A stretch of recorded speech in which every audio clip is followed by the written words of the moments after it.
ripples in the space-time sheet to explain how early curvature disturbances influence later structure without invoking forbidden assumptions. It is useful to introduce an analogy, but only with strict boundaries. The pond ripple analogy is employed here not to suggest that space-time is a substance, a fluid or an elastic sheet in any literal sense, but to clarify how geometric disturbances propagate, persist, and constrain motion over time. The analogy is descriptive, not ontological. It illustrates behavior, not composition. In space-time, curvature disturbances propagate causally according to the field equations of general relativity. When curvature is perturbed in a localized region, that perturbation does not remain confined.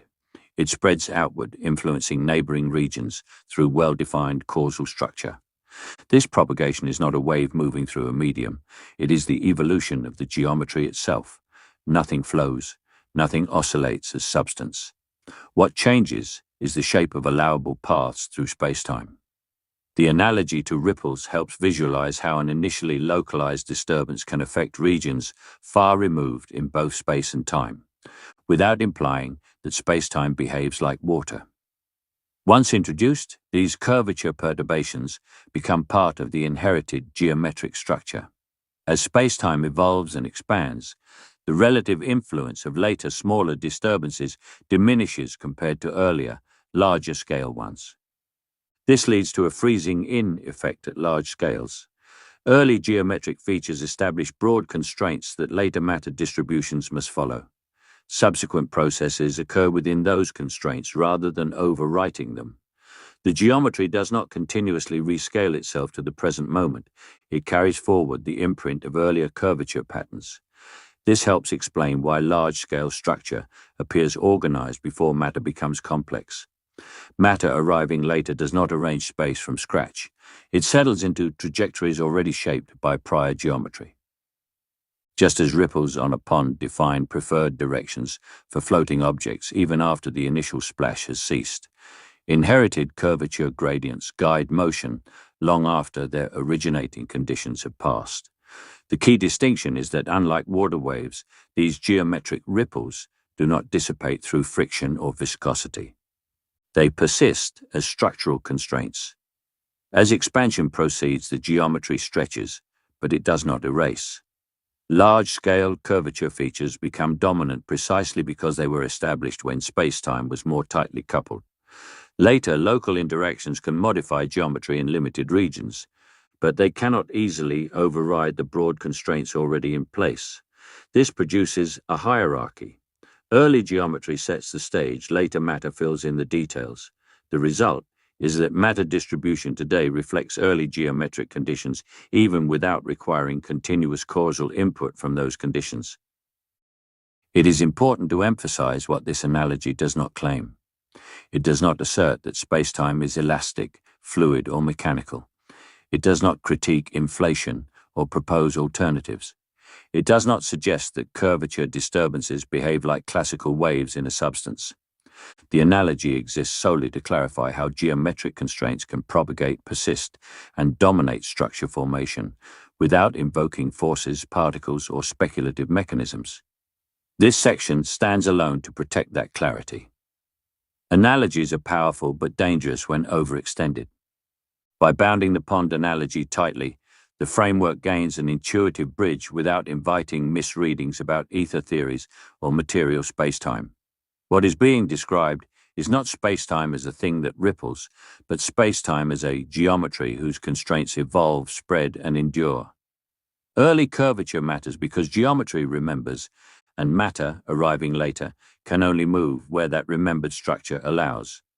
General relativity already provides a rigorous framework for understanding how localized curvature disturbances propagate causally through spacetime without invoking any material medium.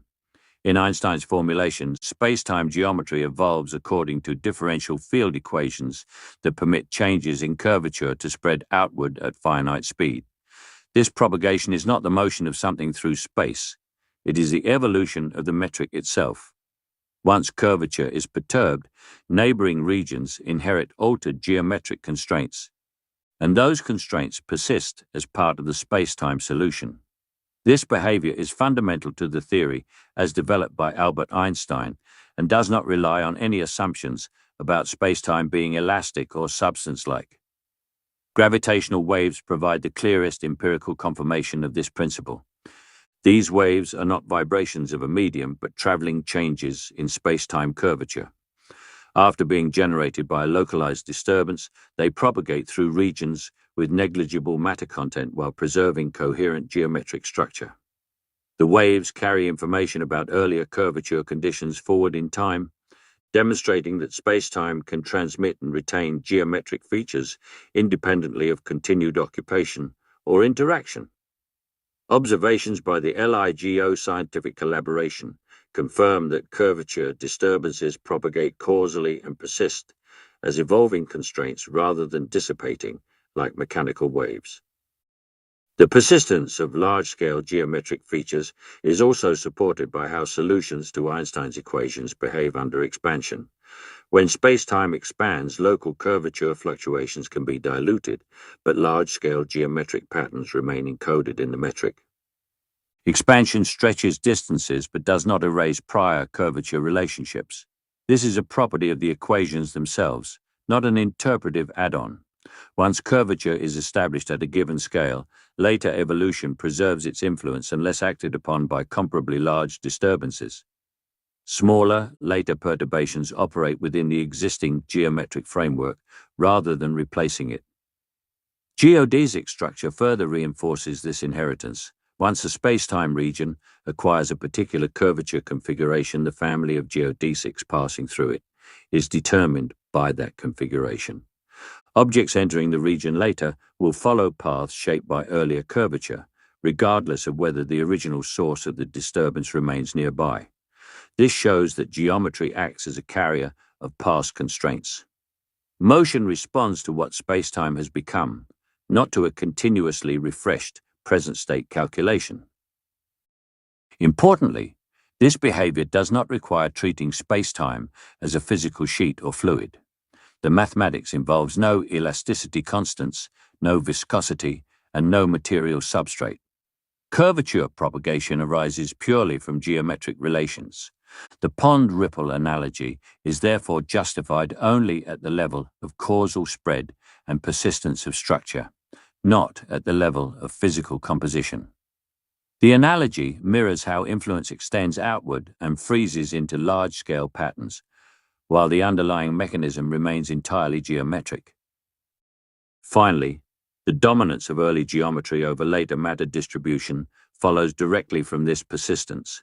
Because large-scale curvature features are established when spacetime regions are causally connected and tightly coupled, they exert long-term influence. Later matter does not overwrite these features, it responds to them.